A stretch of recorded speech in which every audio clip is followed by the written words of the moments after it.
When you attend a funeral or a memorial service, a lot of times the person giving the homily or preaching the message talks about heaven as a final destination, a place that we need to make sure that we're ready to enter when we pass away. This afternoon you're going to hear a very different kind of funeral homily because, as you've heard through the eulogies given by Willie, Ryan, and Emma, long before Melvin reached his eternal home, he had a different resurrection experience.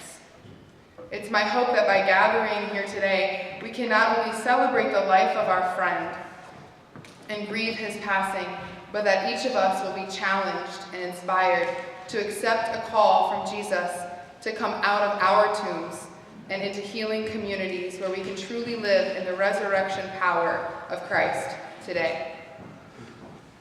Melvin, the beloved little brother of the Wilson family, has been grieved before this week. 20 years ago, when he walked out of his family's lives, they experienced deep loss and pain. Many of us cannot imagine what it's like to grieve somebody who you suspect has passed away, but you're not sure of. And yet that is what Melvin's family experienced.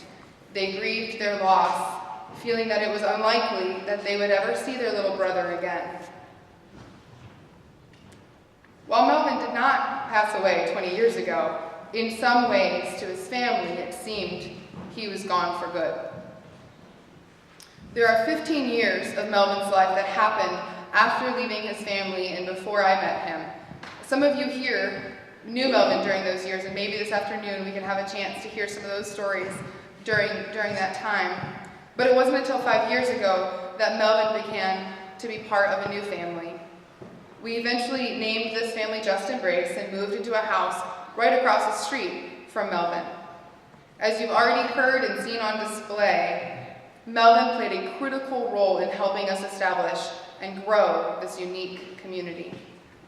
This JUSTembrace family has become a place where heaven is brought to earth. It has become a place where life has been restored, and people who were once hiding, isolated and alone, have found a community, a family, a place to heal and grow. Jesus has a lot to say about what the kingdom of God looks like. More than explaining what heaven will be like, Jesus goes to great lengths to invite us to be part of his kingdom right now, right here, on earth, as it is in heaven. In John chapter 11, we read a story of the illness, death, and resurrection of Lazarus, one of Jesus' closest friends. I'd like to read excerpts from that story with you this afternoon in an attempt to see how Christ calls us out of our tombs and into a community that brings freedom and the manifestation of the glory of God. Now a certain man was ill, Lazarus of Bethany, the village of Mary and her sister Martha. Mary was the one who anointed the Lord with perfume and wiped his feet with her hair. Her brother Lazarus was ill. So the sisters sent a message to Jesus. Lord, he whom you love is ill. But when Jesus heard it, he said, this illness does not lead to death. Rather, it is for God's glory, so that the Son of God may be glorified through it. When Martha heard that Jesus was coming, she went and met him, while Mary stayed at home. Martha said to Jesus, Lord, if you had been here, my brother would not have died. But even now I know that God will give you whatever you ask of him. Jesus said to her, your brother will rise again. Martha said to him, I know that he will rise again in the resurrection on the last day. Jesus said to her, I am the resurrection and the life. Those who believe in me, even though they die, will live. And everyone who lives and believes in me will never die. Do you believe this? She said to him, yes, Lord. I believe that you are the Messiah, the Son of God, the one coming into the world. Then Jesus, again greatly disturbed, came to the tomb. It was a cave, and a stone was laying against it. Jesus said, take away the stone. Martha, the sister of the dead man, said to him, Lord, already there's a stench because he's been dead 4 days.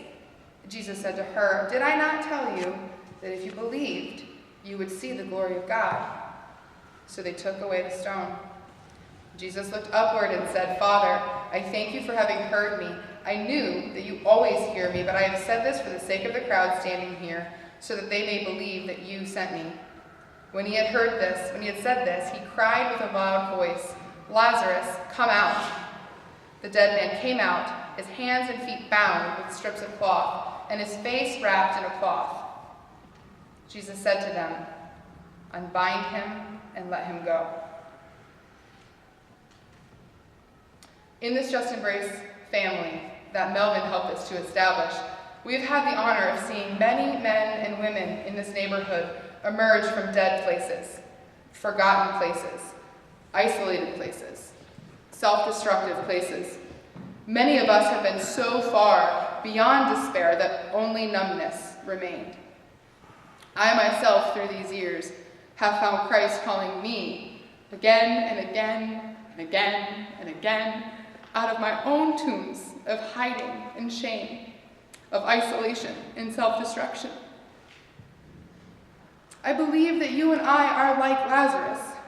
There's a tomb where each of us lay lying in our suffering, in our fears, in our lusts, in our anxieties, in our addictions, our greed, our abandonment. However, like Lazarus, lying in the tomb for 4 days, our story is not over. It's not the end.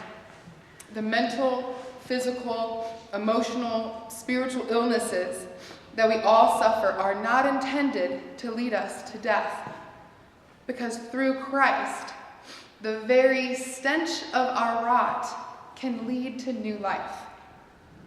And as Jesus said to Martha, he's saying to us when we're uncertain of his invitation for resurrection, "Did I not tell you that if you believed, you would see the glory of God?" Christ calls us out of our tombs so that the world may see his restorative glory. Our community is not without its huge flaws. There have been fights, drunken threats, divisive gossip. We've had people walk away from us, never looking back.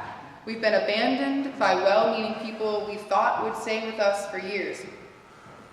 However, our community witnesses God's glory in such personal and intimate ways because at the core, we believe that his power is manifest in the weakness of our humanity. Because we're daring to answer Christ's call to us in our dead and rotting places to come forth. If we pretend that those places do not exist, we cannot come out of them, and we remain in a state of decomposition, missing out on the abundant gifts of restored life now, today. So my first challenge for us today is this: will we accept Christ's invitation out of our tombs? I think it's important to note that it was Jesus who called Lazarus out of his tomb. It was not one or both of his sisters. It wasn't his friends. It was Jesus who called him out. If we're going to come out of our destructive places, let it be at the invitation of Jesus. He will sustain us in the broken and dysfunctional communities that we will desperately need as we are continually restored. I don't think the rest of Lazarus' life was smooth with those sisters. We know from Scripture that those two sisters had some interesting dynamics at work in their relationship, and I'm sure that Lazarus got stuck in the middle before he died, and then many more times after he was raised to life. It's not the community that initiates our earthly resurrection. It's Christ, the one who conquered death, who calls us into life. You know, I think that's a big reason why Melvin and all of us who knew him experienced so much resurrection and restoration through our friendship. Melvin knew, and he repeatedly told us of our failures. I let him down all the time. Sometimes I did it on purpose, just because his expectations were so high. Like, well, I'm not going to meet those on purpose, just to prove a point. Melvin, he didn't look to us to restore him. He allowed Christ in our community to beckon him out of his isolation and addiction. And he offered himself in humility to this community. Will we do the same? There's one more thing about this story of Lazarus that I want to highlight, and I really love this part. Jesus did not only call Lazarus out of the tomb, but he then instructed members of his community to unbind Lazarus from his stench-filled burial clothes. While the power of resurrection comes from Christ alone, he does not call us out alone. When we or members of our community answer Jesus' call out of death, it's the community that unbinds us. It's the community that meets us where the smell of death still lingers. My second challenge for us this afternoon: if we're going to answer Jesus' call out of death and into resurrected life, who has he instructed to unbind us? Lazarus didn't come out of the grave and burst out of his burial clothes. He needed friends to gently free him. Who has God already placed in your life to help unbind you? And will you let them? Can we celebrate together the resurrection power of Jesus while we gracefully navigate the smelly, unsightly, and usually very complicated burial clothes of our lives? What you've heard today is the legacy of a man who was not afraid of the stench of death on his community members. Because Melvin answered Jesus' call out of his own tomb, he was able to assist us in the removal of our own burial clothes. While we will never fully lose the smell of death while we live here on this earth, together we can be part of Christ's restorative work, working to unbind our neighbors and allowing them to unbind us. In closing, I'd like to allow Melvin, in his own words, to admonish us, as I'm sure he would love to do.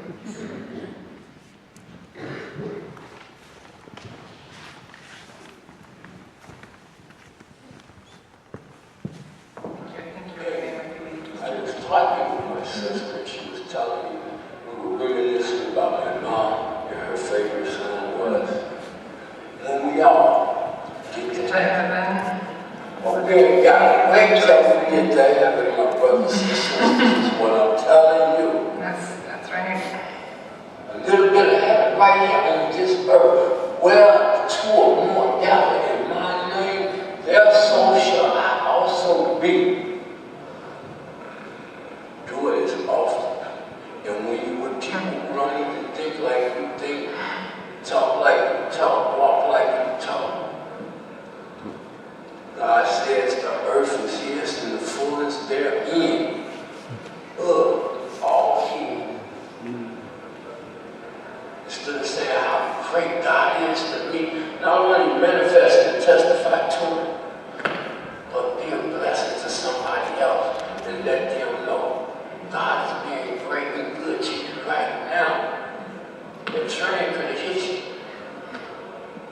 You didn't have to jump off the track, but it has happened. About 30 seconds, 45 seconds. Well, how can people be praying for you? Praying for me. How? You get on your hands and knees. Well, you don't necessarily have to get on your hands and knees to pray for me. But you know, I had been saying it for a long time before this illness struck me down, how much I wanted to get back with my family. And all throughout the Bible it tells us about God, reconciliation with man. It's the greatest theme of the Bible. It's the gospel. All the way to the end. If there's somebody that you did wrong, you need to go find that person. Apologize to that person. Shake hand, hug that person. If somebody done you wrong, find that person if you can and forgive them for that. You know, the peace, the love, and the joy in this world is brought in, as Jesus said, through him. Let your light be a reflection of his light.